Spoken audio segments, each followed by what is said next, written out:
Kumikikback umano ang ilang politiko sa mga ayuda na pinamamahagi ng DSWD.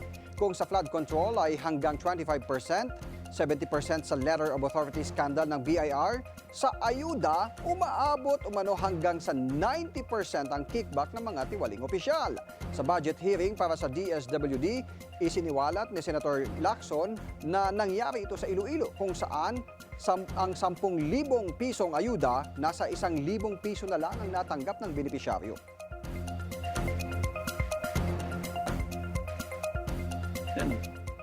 While Inday, of course, alias din yan, no? From Barangay San Juan, said 9,000 was taken after the payout. Minsan nga hawak na ng beneficiaries. Papipilahin pa para isoli yung ano eh. So, 10% lang nakukuha ng beneficiary. Yung 90% nandun sa bulsa ng mga nangasiwa. Otherwise, hindi sila masama sa listahan. And we know this is happening. Kaya nga ang importante, Mr. President, like the 4Ps, dapat talaga may data eh.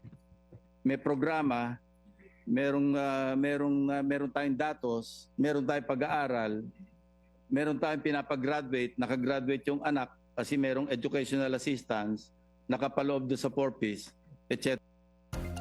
Pino na rin ni Lacson ang pagsakay ng ilang mambabata sa distribution ng cash para sa mga ayuda mula sa DSWD na dapat na anyang matigil dahil nagagamit ito sa pamumulitika.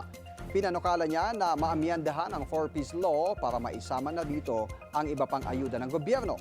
Sabi ni Lacson, pangalawa sa priority bills ng administrasyon ang pag-amyanda sa 4Ps law.